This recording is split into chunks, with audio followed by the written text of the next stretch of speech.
Chegou o dia de falarmos sobre reencarnação. Eu sou o Ezequiel Gomes, você está no canal Vem Senhor Jesus e hoje chegou o dia de a gente bater um papo sobre um assunto absolutamente fascinante, interessante, profundo, complexo, intrigante, sedutor, e eu poderia dar alguns outros adjetivos numa direção um pouco mais negativa, mas vou deixar essas conotações para daqui a pouco. Vamos falar hoje sobre a doutrina da reencarnação, beleza? Esse é mais um daqueles vídeos onde o Ezequiel vai falar de forma livre, sem pauta, né? O objetivo aqui não é dar um estudo bíblico a respeito da doutrina da reencarnação, nem fazer uma revisão conceitual, bibliográfica sobre o tema, à luz aí das diferentes convicções que existem no mundo religioso, cristão ou não cristão, a respeito desse tema, especialmente falando da perspectiva de cristãos ou não cristãos que creem na doutrina da reencarnação. Mas vamos trabalhar um pouco o conceito de forma livre. Naturalmente eu vou conceituar para a gente poder entender do que eu estou falando especificamente, para a gente poder entender um pouco algumas questões sobre a força da doutrina da reencarnação e por que ela é a crença base da imensa maioria dos seres humanos. Acho que existem mais seres humanos que acreditam em reencarnação do que seres humanos que negam a reencarnação ou têm crenças concorrentes à crença na reencarnação, como a crença cristã na ressurreição, por exemplo, e etc. Tá? Por que a doutrina da reencarnação ela é vitoriosa no pensamento humano? O que está por detrás disso? Como que isso funciona e tudo mais? Bom, antes de tudo, eu queria comentar algumas coisas assim particulares a respeito da minha experiência com esse tema, só para vocês entenderem. E assim, uma outra coisa. Quem me vê debatendo temas bíblicos e pregando, ensinando e dando aula de Bíblia, tal, etc., pode ter uma falsa impressão de que o Ezequiel é uma pessoa muito dogmática, que se acha dona da verdade, que todas as opiniões do Ezequiel são a verdade e o resto é tudo mentira, e que o Ezequiel não consegue lidar muito bem com pensamentos diferentes, discordâncias, e a verdade é o total oposto.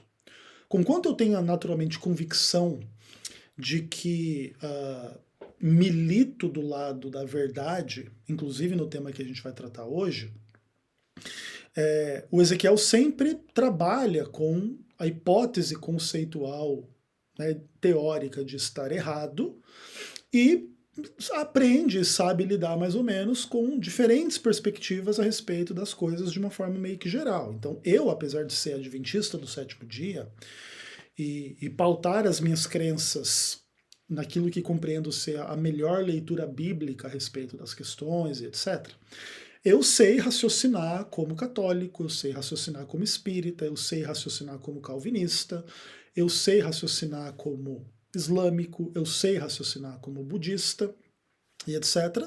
Ainda que eu seja naturalmente mais profundo na minha própria tradição, na minha própria religião, do que em todas essas outras. Mas eu tenho uma noção geral de todas essas religiões e entendo, né, as lógicas, os sentidos, os motivos, mais ou menos, dessas tradições diferentes da minha, terem convicções diferentes das minhas, e conquanto possa parecer um pouco estranho para algumas pessoas, em função da minha postura de debater e etc e tal, eu respeito essas visões diferentes das minhas. Em relação a tópicos de uma maneira meio que geral e também em relação ao tema da reencarnação.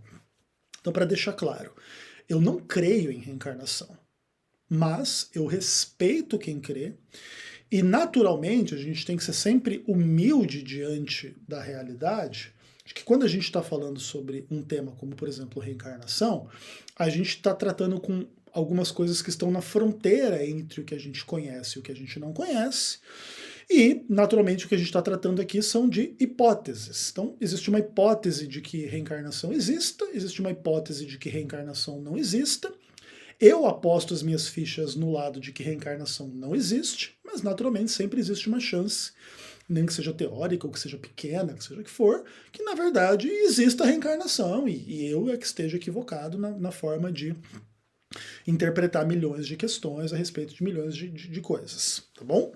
Então, eu acho importante colocar esse disclaimer para ninguém se sentir ofendido com a visão que o Ezequiel vai demonstrar aqui, e nem que se sinta também ofendido com o Ezequiel trabalhar com a noção da reencarnação de uma forma séria, tá? Porque eu trato esse tema de forma muito séria. e isso é importante para vocês entenderem. Independentemente se você que está me ouvindo crê ou não crê na doutrina da reencarnação, é importante então você não se ofender com o Ezequiel quando ele tratar isso a sério, caso você não creia, nem que você fique chateado com ele quando ele disser que isso é uma grande bobagem, caso você creia nessa doutrina. O que importa é você entender que existem múltiplas formas da gente encarar as questões de uma forma meio que geral. Então, beleza, feito o disclaimer, a doutrina da reencarnação, ela é extremamente poderosa, extremamente útil e extremamente eficaz para lidar com 3 dilemas que são absolutamente centrais na vida humana, tá? Que tem que ver com as questões da vida, da morte e de um possível estado eterno das pessoas após a morte, tá? E esses temas, eles são basicamente essenciais para todas as discussões filosóficas, espirituais, a respeito do destino humano, da origem humana e da condição humana neste plano, nesta realidade, no mundo, na vida e na história e etc. Tá bom? E vamos quebrar um pouco essas questões para vocês entenderem do que a gente está falando. A primeira coisa, assim, em função da qual a doutrina da reencarnação ela é muito útil, porque a doutrina da reencarnação ela propõe todo um arco narrativo que pode variar um pouco de religião para religião que crê em reencarnação, mas que, em geral, basicamente explica o que é inexplicável na vida. Tá? Que basicamente tenta responder, mesmo que não de forma absoluta, nem de forma totalmente clara ou direta, mas de uma forma meio que assim superficial e geral, mas suficiente, responde as perguntas do porquê que a vida é do jeito que é. E como que a vida é? A vida é a coisa mais maluca possível. E quando você para pensar na vida, tanto na sua quanto das demais pessoas ao redor, você percebe que as pessoas, conquanto tenham características semelhantes, elas são extremamente diferentes. E a natureza dessas diferenças entre as pessoas é motivo de infinita reflexão por parte dos seres humanos. Por que uma pessoa é feia, outra é bonita? A despeito, inclusive, da discussão sobre o que é um padrão de beleza, o que é um homem bonito, o que é uma mulher bonita, e como que esse padrão varia de tempos em tempos, de locais geográficos para locais geográficos. E de repente, assim, se você pegar assim a mulher que você considera mais bonita na face da Terra, e pegar uma foto dela, ou pegar ela como pessoa e levar lá na tribo, no meio dos índios que nunca viram gente, homem branco, mulher branca, coisa do tipo, né? Inclusive pressupondo aí que a mulher mais bonita seria uma mulher branca. E fosse lá e mostrasse essa mulher para aqueles índios lá que nunca viram homem ou mulher branca. Eles concordariam que aquela mulher é a mais bonita que tem? Eles não, eu prefiro a minha índiazinha aqui, que é bem mais bonita que essa branquela sua aí, ou negra, ou da Índia, ou chinês, ou sei lá o quê. E isso tudo é muito interessante, isso é muito maluco, e etc e tal. Mas independentemente disso, existe entre a humanidade a percepção de que algumas pessoas são mais bonitas do que outras, independentemente de qual seja o padrão, ou que esse seja um padrão mutável de pessoa para pessoa, de cultura para cultura, de tempos em tempos. E aí, por que isso, como que se explica isso? Uma pessoa é mais bonita, outra é mais feia. Que injustiça é essa? E não só isso, né? Você pode pensar em uma pessoa é saudável, outra é doente. Sei lá, por exemplo, tem pessoa com 80 anos que está saudável, tem pessoa que morreu com 15 anos com câncer. Por que uma pessoa teve uma vida saudável e outra teve uma vida doente? Né? E a gente poderia pensar em diferenças do tipo pobreza e riqueza, inteligência ou, sei lá, condições mentais assim limitantes. Inclusive essa coisa de, como eu estava falando, de doença, né? Pessoas que viveram vidas horríveis aí, com, sei lá, tetraplégico, nasceu numa condição XYZ, teve paralisia infantil, sei lá o que, etc e tal, e outra pessoa super saudável, atleta, não sei o que, etc e tal. Acho que já entenderam, né? Então, as diferenças entre as pessoas, elas dão margem assim para todo tipo de sentimento, todo tipo de raciocínio. E não é meramente assim que tudo é baseado porque as pessoas têm inveja umas das outras e ficam se medindo assim em comparação umas com as outras. Tem isso também, mas não é só isso. Tem uma baita de uma reflexão gigantesca assim sobre tipo por que as coisas são como são. E a doutrina da reencarnação, ela pressupõe um monte de coisas que meio que em tese, caso essas coisas todas fossem verdades, elas explicariam por que as coisas são do jeito que são. Então, por exemplo, sei lá, uma pessoa que pesa 300 quilos gorda e outra que pesa 40 quilos magricela. Por que uma é assim e outra é assado? Então, irmãos, é porque a gente vive uma sucessiva repetição e etc e tal de reencarnações. E essa pessoa muito magricela, ela de alguma maneira era uma pessoa, sei lá, que não dava comida para as outras, não ajudava as outras, deixava as pessoas passando fome, era tipo assim um senhor de escravo que tinha um monte de escravo lá e deixava as pessoas passando fome, todo mundo magrelo, não tem o que comer, e batia nas pessoas, etc e tal. E ele tinha o que comer lá na fazenda dele, do bom e do melhor, era uma pessoa forte, robusta, e lá os seus funcionários, entre aspas, escravos, todos magricelos, morrendo de fome. Daí na próxima vida que esse cara encarnou, pronto, agora você vai ser um magricelo aí, uma pessoa raquítica e etc e tal. Não explicou a realidade? Sei lá, e a pessoa gorda lá? Por que essa pessoa é gorda? Então, cara, porque na vida passada dessa pessoa, essa era uma pessoa muito ruim, assim, muito avarenta e etc e tal. E aí agora nessa nova vida ela encarnou e aí ela come tudo que ela pode, o máximo que ela pode para tipo, né, representar essa avareza, esse egoísmo, essa coisa centrada em si mesma. E agora ela vai ser uma pessoa monstruosa com 300 quilos, banha para todo lado, você mal consegue levantar da cama, do sofá e essa coisa da acumulação e come, etc e tal. Eu estou dando exemplos simples aqui, só para tentar explicar essas coisas. Por que a pessoa é pobre? Não, porque na outra vida ela era rica, mas ela era arrogante, agora ela virou pobre. E por que essa outra pessoa aqui é rica? Não, porque ela foi bem belezinha nas vidas antepassadas delas aí agora nessa reencarnação ela veio rica, para também, né, ninguém é de ferro desfrutar um pouco aí uma vida boa.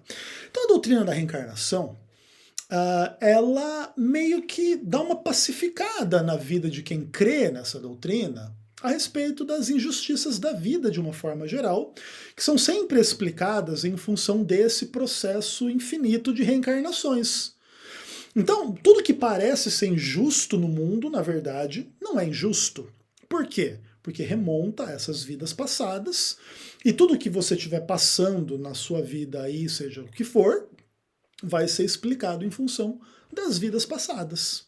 Então, os dilemas da vida, eles se tornam um pouco menores, porque você pressupõe que deve ter um sentido, deve ter uma lógica, deve ter uma justiça por detrás, né, da realidade tão maluca como a realidade é.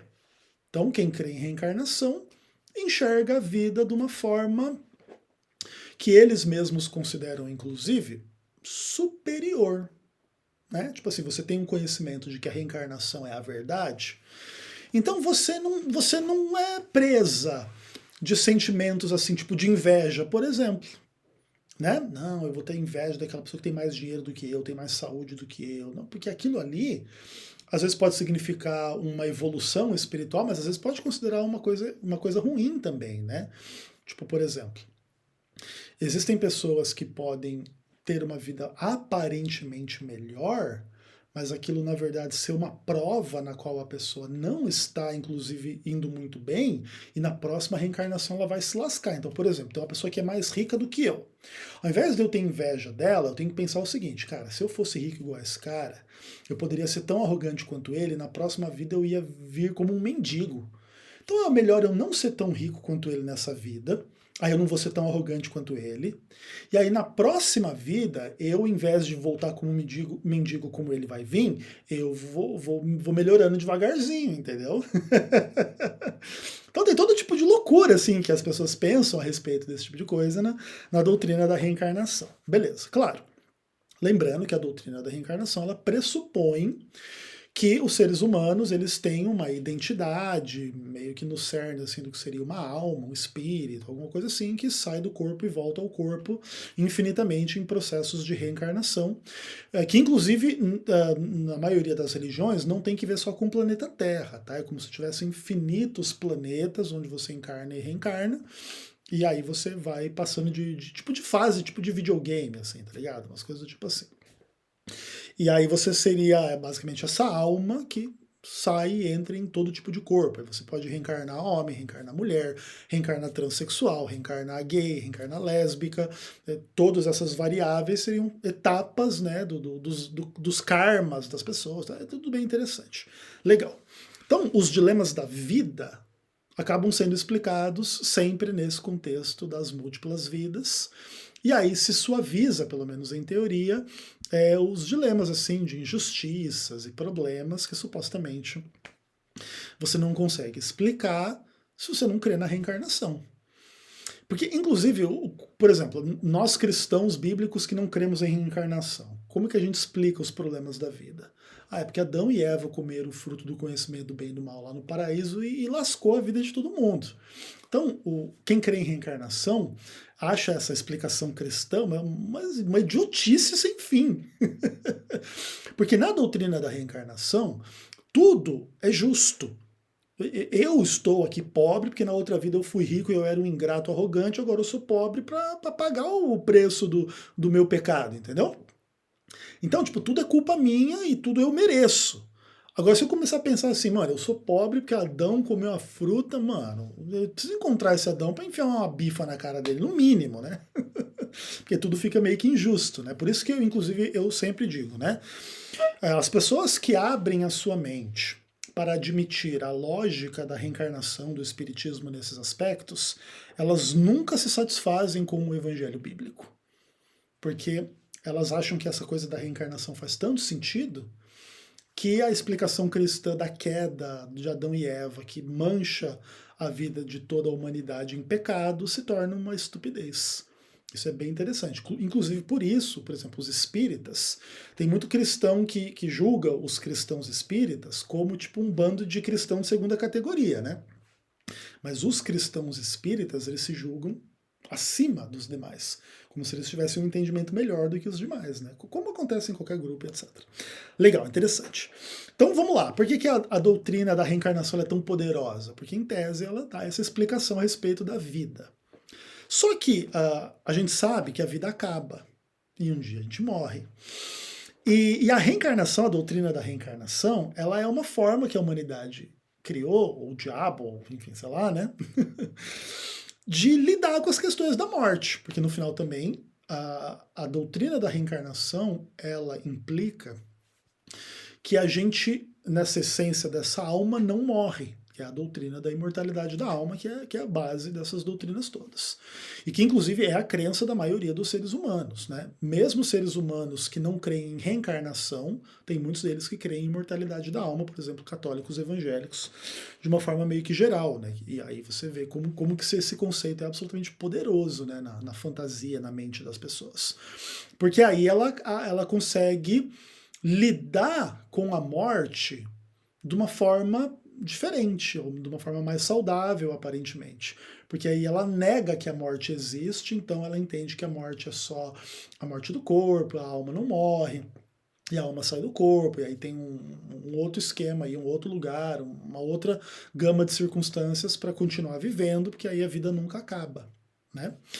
E independentemente das questões assim dos cristãos que não creem em reencarnação, mas creem na imortalidade da alma, crer na reencarnação, dentro desse bojo mais amplo da crença da imortalidade da alma, também, né, faz com que as pessoas encarem o processo de morte como meramente uma passagem de reencarnações, ou uma passagem para o mundo dos espíritos, para depois de um tempo você voltar a encarnar, e aí reencarnar. Então, assim, é uma crença que meio que alivia, né, temores e medos, incertezas, dúvidas a respeito da morte. Porque a pessoa ela acaba tendo que meio que uma certeza. Não, eu vou morrer, mas não vou morrer. Eu vou morrer, mas na verdade, quando eu morrer, vai morrer só o corpo, eu vou sair do corpo e etc e tal. Depois que eu estiver pronto para encarnar novamente, aí eu vou reencarnar novamente e isso vai acontecer infinitamente e etc e tal. Então, tipo assim, a vida nunca vai acabar. Então a gente pode lidar com o fato de que a vida vai acabar como se não fosse acabar. Então a gente se ilude que não vai ter morte e aí a gente lida bem com a morte, que está se aproximando a cada dia da nossa experiência, né? Nós como seres vivos aí, mais cedo ou mais tarde vamos morrer. E aí você tem 1 milhão de dilemas, né? Lógicos, espirituais, mentais, psicológicos. Qual que é o sentido da vida se você vai morrer? E a maioria das pessoas assim tem um pavor terrível de pensar nisso com seriedade, né? Porque a morte é uma coisa aterrorizante, apavorizante, que dá medo, que dá ansiedade, etc. E tal. E quando a gente pressupõe a crença na imortalidade da alma e na reencarnação, isso se alivia um pouco. Não quer dizer que o crente em reencarnação ele gosta da ideia de morrer, ele quer morrer, para ele morrer super tranquilo. Não é tão simples assim. Tem muita gente que crê na doutrina da reencarnação, mas como qualquer pessoa, quando está com câncer, quando está morrendo, como sofre um acidente, está ali entre o morre e o não morre, também tem medo, também passa por maus bocados, né? Porque também tem dor, tem sofrimento, tem um monte de coisa. Então, a crença na reencarnação não torna essas pessoas super-homens e super-mulheres, mas pelo menos assim, conceitualmente, ajuda eles a lidar com a morte e a negar a morte, a superar a ideia da morte, então viver bem na vida, porque não vai morrer. Né, na cabeça deles. Independentemente disso, se inclusive isso for mentira. Esse alívio psicológico ele é real enquanto a pessoa está viva, mesmo que a doutrina que ela crê for errada. Porque o que traz o alívio espiritual não é que a reencarnação realmente exista. É só a ideia de que ela existe. Daí a pessoa já se amedronta menos diante da morte, porque ela crê na imortalidade da alma e na reencarnação. Só que assim, tem uma terceira questão, que geralmente não é muito comentada, né, quando se fala da doutrina da reencarnação, que basicamente a doutrina da reencarnação ela resolve um problema filosófico complexo que existe entre os cristãos, que é a tal da vida eterna ou do sofrimento eterno no inferno, que é a crença da maioria dos cristãos. Porque o que acontece? Tipo assim, ó, tem muita discussão assim sobre esse tema, sobre, por exemplo, a vida eterna que Deus propõe no Evangelho. Então, se crê em Jesus, você vai ter a vida eterna. E tem muita gente assim crítica do cristianismo que, quando ouve esse papo, diz assim, galera, vocês cristãos aí que creem em vida eterna, você já parou para pensar no que é uma vida eterna? Você já pensou, parar para pensar o quão idiota é esse conceito? E o quanto mais cedo ou mais tarde isso aí vira um inferno, na real? Como assim? Por quê? Porque é o seguinte, cara. Se você, sei lá, vamos pensar que a reencarnação não é verdade, a verdade é a doutrina cristã que você vai morrer uma só vez, depois disso o juízo. E se você for salvo, você vai para o paraíso viver a vida eterna. Cara, a hora que você chegar no paraíso, acho que a alegria não poderia ser maior. Né? Apesar de algumas pessoas que você gostaria que estivessem lá, talvez não estejam, vai estar lá muita gente, vai ser muito legal, vai estar comunhão perfeita com Deus, ele vai enxugar dos olhos toda lágrima. E, sei lá, esse momento de você ressuscitar dos mortos e encontrar Jesus e ir para Nova Jerusalém e chegar lá e ver na realidade aquilo que você só lia na Bíblia, em Apocalipse 21, novo céu e nova terra, Cara, é a coisa mais linda, mais maravilhosa, mais perfeita, mais gloriosa, mais extraordinária possível. Aí você vai conhecer Abraão, Isaac, Jacó, apóstolo Paulo, e não sei o que, e vai bater papo, não sei, mas vai conhecer a Ellen White lá no paraíso. Quer dizer, a Ellen White não sabemos se vai estar no paraíso, né? Pode ser que ela vai estar lá do outro lado, viu? Já vamos falar do outro lado daqui a pouco. Mas assim, a gente está brincando aqui, mas o fato é, beleza, vai estar lá os salvos. Vamos pensar que a gente está salvo, olha que coisa maravilhosa. Aí passa o primeiro período de 400 zilhões de bilhões de quadrilhões de anos. E quando passa esse primeiro período de 400 zilhões de quadrilhões de quinquilhões de zilhões de anos, começa meio que não ter mais o que experimentar, cara. Começa a não ter mais o que fazer, começa uma coisa um pouco complicada, assim, do ponto de vista do que se possa imaginar na face da Terra. Mesmo que você imaginar que lá no paraíso vai poder fazer tudo o que quiser, cara. Tudo, tudo, tudo. Inclusive, menos pecado, né, naturalmente. Mas, tipo, inclusive sexo, inclusive fazer comida, inclusive, sei lá, que fosse cuidar de filho, inclusive tudo aquilo que a gente conhece na vida, música, arte, pintura, ou mesmo assim, tipo, negócios, ou plantar, colher, e fazer comida, e sei lá, não sei, tipo, qualquer coisa que se puder pensar. Mesmo que tenha tudo isso, assim, tudo sem pecado, na maior perfeição possível, em tese, depois de 400 zilhões de bilhões de quadrilhões de anos, está só no começo a história ali ainda, né? Porque ainda tem a eternidade pela frente, tipo, uma quantidade infinita de tempo é só a introdução do negócio que não tem fim, não tem fim, não tem fim, não tem fim. E aí existe um pouco da ideia de que, tipo, a vida eterna é um conceito completamente estúpido, imbecil, que vai implicar, no final das contas, no marasmo eterno, na mesmice eterna, na ausência de qualquer prazer significativo ou qualquer novidade significativa, que mais ou menos é o que cria um pouco assim das coisas legais da vida, né? Tipo assim. E assim, tipo, claro, pensar dessa forma é pensar na vida eterna como uma repetição desta vida. E esse provavelmente seja o erro por detrás desse pensamento.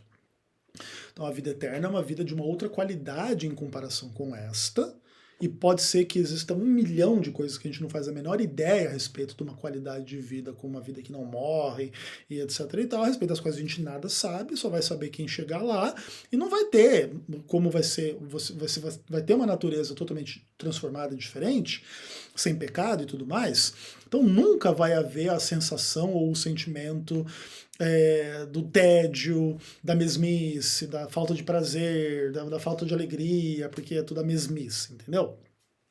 Então é assim que a gente responde esse tipo de coisa. Entretanto, se essa visão humana a respeito da vida eterna fosse verdadeira, a reencarnação resolveria o problema. Por quê?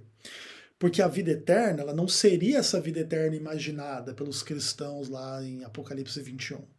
Ela seria a vida eterna nos seguintes termos: a pessoa desencarna, passa um período ali no mundo dos espíritos e volta para uma nova vida com todas as surpresas, e nasce de novo, e é criança, e cresce. Ah, mas daí eu vou ser uma criança e vou morrer com câncer com 6 anos de idade. Como tem criança que morre de câncer com 6 anos de idade. Beleza, mas aí você só desencarnou mais uma vez, passou mais um período no mundo dos espíritos, e depois volta e reencarna em outro planeta. Daí nesse outro planeta você vai ter uma vida de 200 anos. Beleza, depois de 200 anos transando, comendo, sei lá, fazendo música, aí você morre. Aí você dá uma descansada da vida e volta para o mundo dos espíritos. Aí você fica mais lá um período, depois você volta para uma outra vida de 80 anos, num outro planeta, de uma outra forma. Então essa possível reencarnação infinita aí que esse pessoal pressupõe, parece soar mais divertido para eles, assim, mais legal, mais interessante do que esse negócio de você ter uma vida eterna só, e etc e tal. E uma outra coisa importante é que a doutrina da reencarnação, ela meio que resolve uma boa parte do pior problema conceitual que existe na fé cristã, que é a crença no tormento eterno.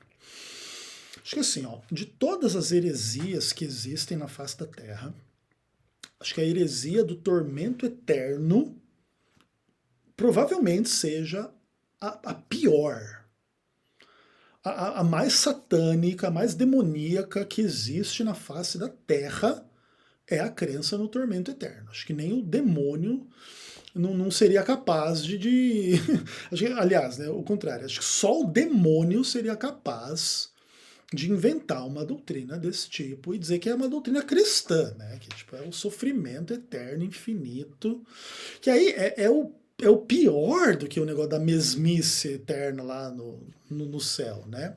É o sofrimento brutal, ininterrupto, infinito, para todo sempre. E quando chegasse em 400 zilhões de bilhões, de quadrilhões, de quinquilhões, estaria só no começo. E não teria fim nunca.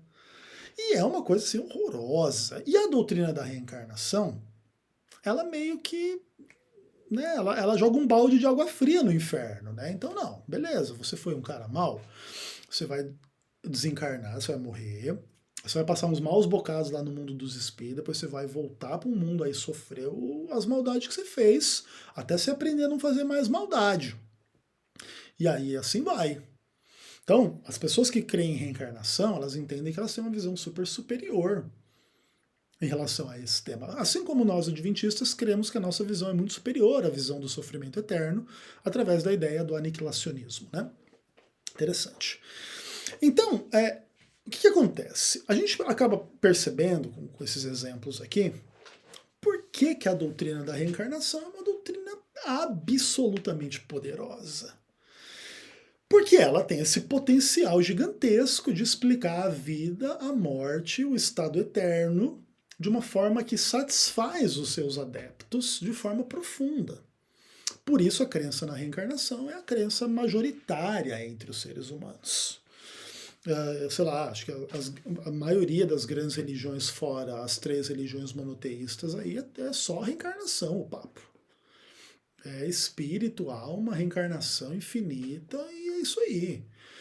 Quem quebra um pouco com essa ideia toda aí são as religiões abraâmicas, e aí talvez algumas visões mais humanistas, mais ateístas e coisas do tipo também podem quebrar um pouco essa lógica, mas dentro da consciência religiosa da maior parte da humanidade, em especial de origem lá oriental, é tudo baseado em reencarnação, e na África também é tudo animismo, espírito, reencarnação.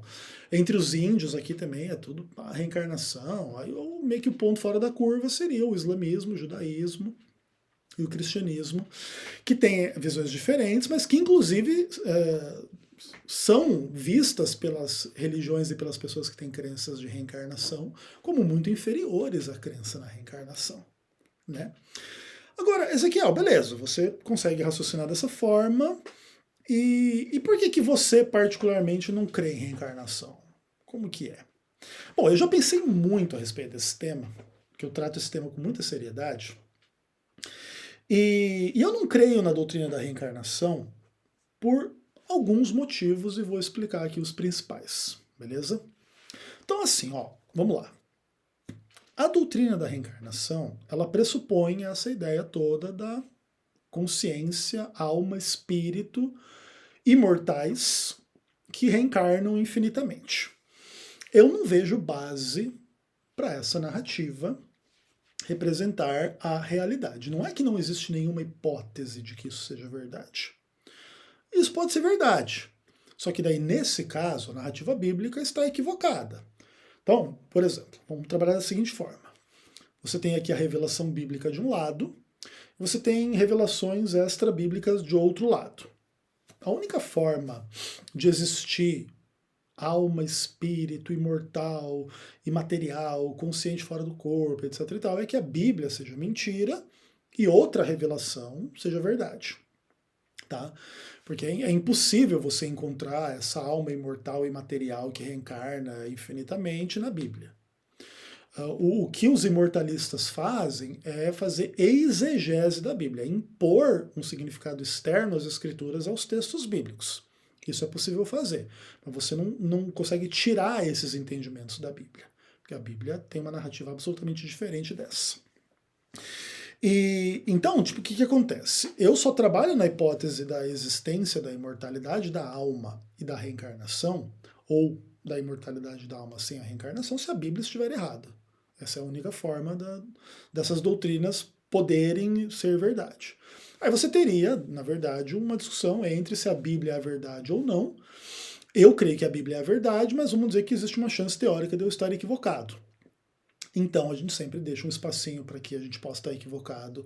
E, sei lá, tipo, na real nem Deus nem existe, ou existe a alma imortal, ou coisas do tipo, né? Pode ser 1 milhão de coisas diferentes do que a gente pensa, mas se a Bíblia é a palavra de Deus, a alma não é imortal.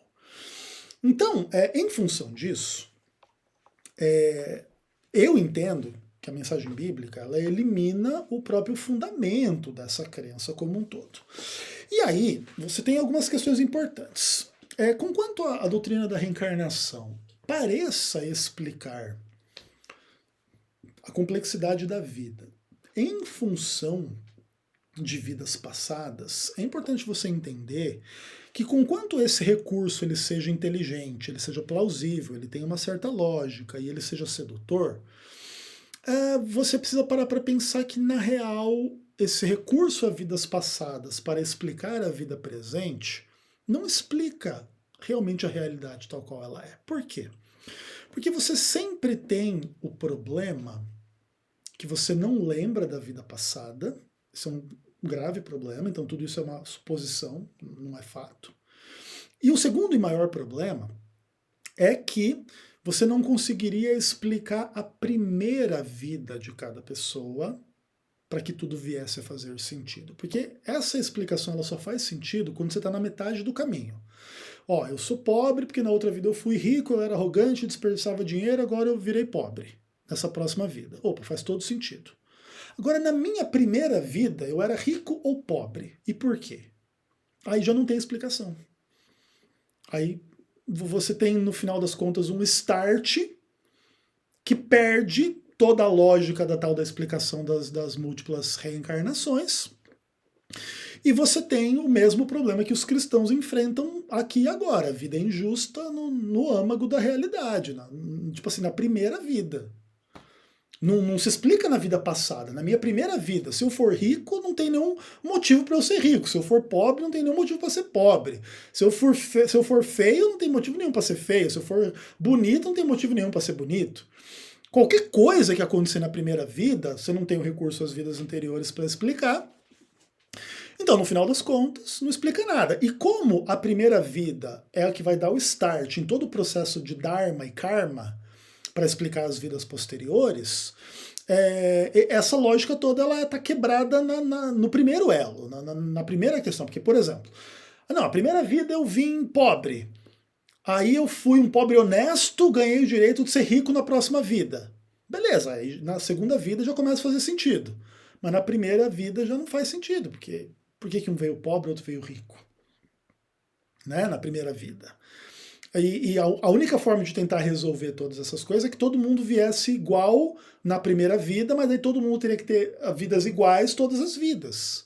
Né? Não tem como ser diferente disso.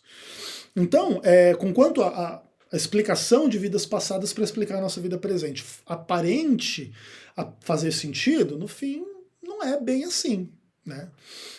Não é bem assim que funciona. Claro, eu não estou dizendo que esse é um argumento irrefutável, porque quem crê em reencarnação sempre vai tentar escapar desse dilema lógico para dizer que não, as pessoas vêm todas iguais, mas elas tomam caminhos diferentes, por isso que na segunda vida já está tudo diferente. Mas não é esse o problema. O problema é a primeira vida, e a primeira vida não se explica. Então, se você precisa de recursos a vidas passadas para explicar a vida, a primeira vida nunca vai fazer sentido. Não importa o que seja, não importa como seja, para dar start ao processo todo.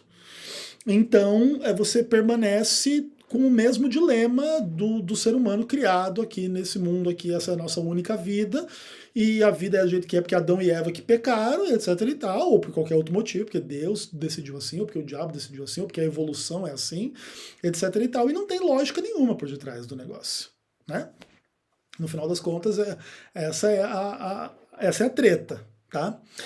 Outra coisa, A reencarnação, ela te dá, sim, uma ilusão de que você está aprendendo a lidar com a morte, mas é através da negação da morte. Então, tipo, você não está lidando realmente com a morte. Você está interpretando a morte de uma tal maneira a diminuir o escopo da morte, a sua experiência corporal, e não a uma experiência que fosse assim de consciência e alma, para você lidar com a realidade. Mas isso não é lidar com a morte, isso inclusive é pressupor que você não morre. Aí tem inúmeras questões. De onde que vem esse entendimento que você não morre?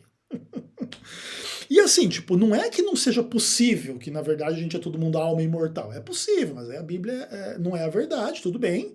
Aí você pode trabalhar nessa hipótese.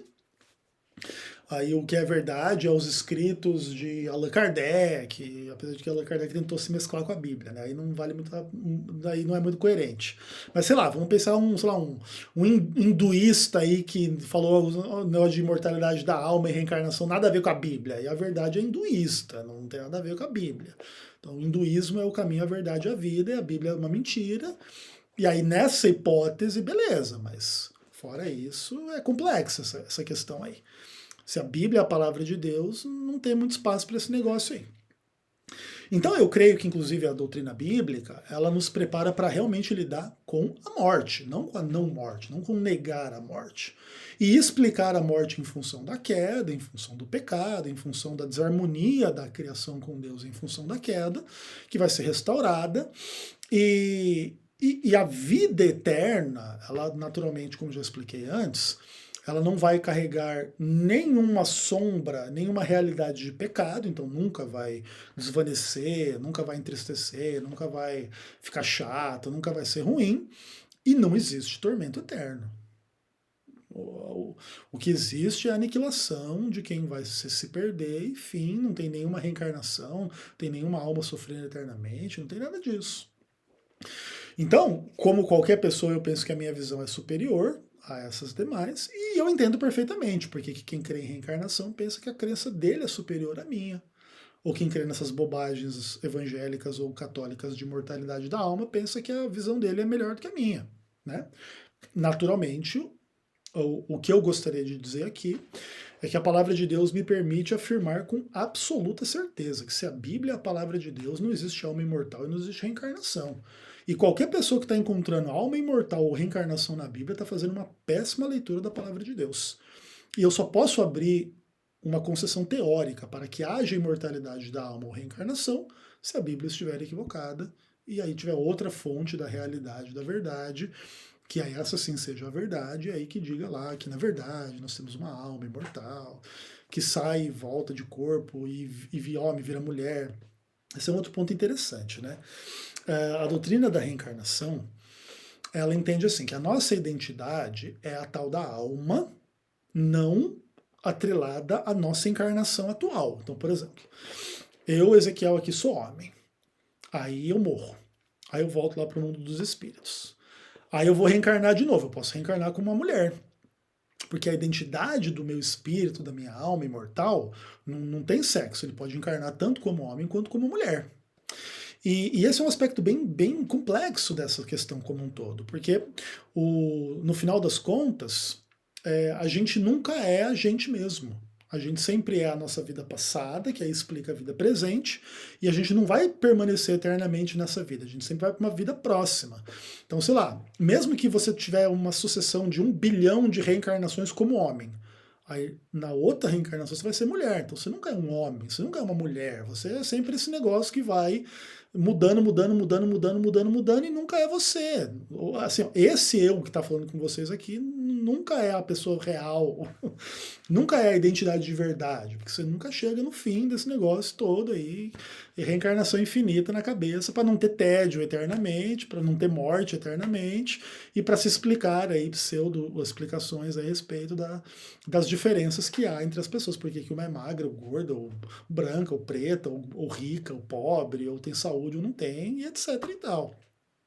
Então eu acho que é um preço muito caro que se paga para essa pseudo-ilusão de explicação que a doutrina da reencarnação traz para os seus adeptos. Beleza? O que você achou dos meus pensamentos? Deixe-me saber nos comentários se você ficou balançado para crer na doutrina da reencarnação ou se você acha que os meus argumentos contrariamente a essa doutrina fazem sentido, tá bom? Então é isso, um beijo no coração, até o próximo vídeo, se Deus quiser. Um abraço.